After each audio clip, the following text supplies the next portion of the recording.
Well, to be honest with you, internet sphere of world, social media, world of YouTubeage and Facebook, I've just spent 2 minutes at least playing with my hair to come on a video blog and talk about a bad mental health day, which today has been. So maybe I should have spent less time on appearance and more time on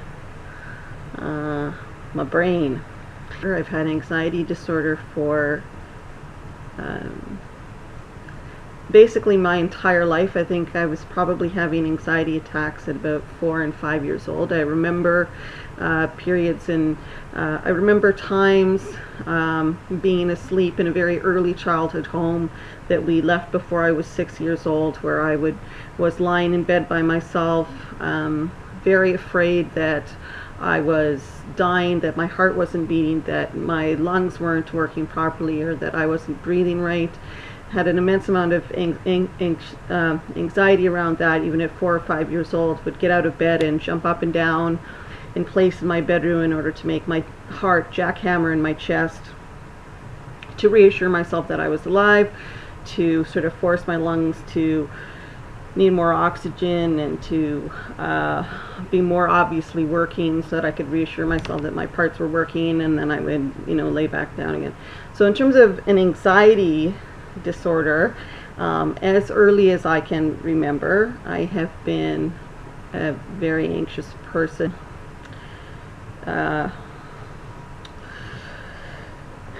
And in this, what you're watching right now is the part of anxiety where you can't concentrate or find words or find thoughts, because 80% of your brain is managing anxious thoughts that are present.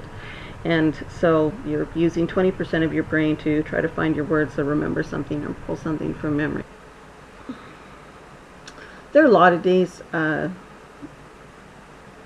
well, there are some days when I do think to myself, this is too hard. I don't want to live with this brain anymore. I don't want to live with the thoughts anymore. I don't want to spend 90% of my waking hours managing anxious feelings and thoughts. I just want some freedom. And I question whether or not I can live with it, or will live with it, and kind of have no choice but to live with it at this point, because fear of death and dying is one of my major fears. So I won't be taking myself out of this world. So as long as the world's going to have me, I'll be here. Wait, from the moment that I open my eyes to and am conscious, to the moment that my brain falls asleep at night, I am managing anxious thoughts. Sometimes those anxious thoughts are really loud.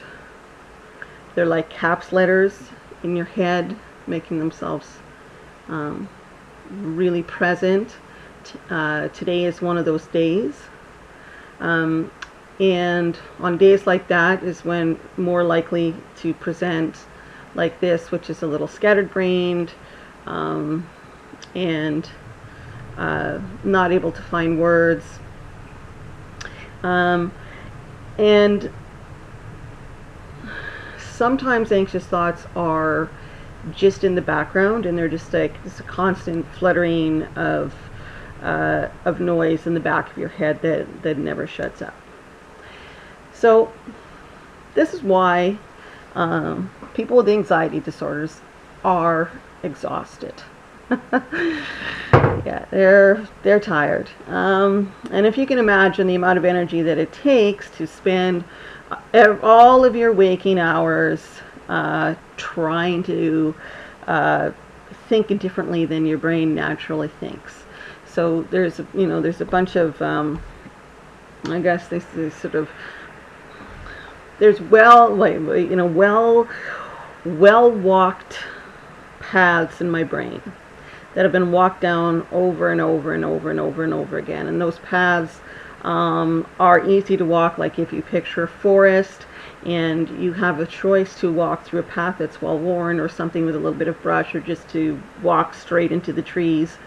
And for the most part, you're going to choose the path that is well worn. And anxious thoughts are, for me, a well worn path. It's where my brain returns to. It goes back to, my brain has been more anxious than it's ever been any other kind of thing. My body has been more anxious than it's been any other kind of thing. A state of anxiety, my body is a natural state, a state of feeling agitated, high-strung, on edge, sick to my stomach, my, sort of,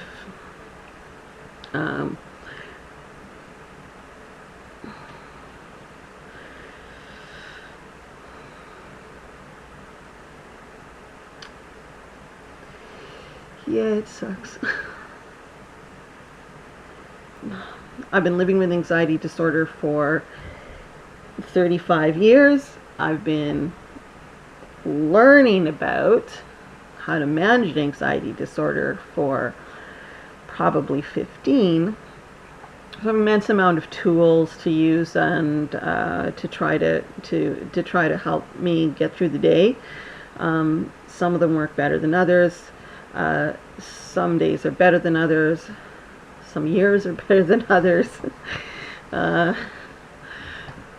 And sometimes you just put the toolbox away and you just let it run rampant, and it takes over again. You sort of wake up out of I guess, sort of like maybe it's like a mental illness, like bender. Think about like a mental illness bender, where you've just sort of let it run, and then you wake up and you say, okay, this is taking over again. I need to get back to all of the things that I know how to do in order to manage and help me to manage anxious thoughts and to make it through a day. That's where I am again now.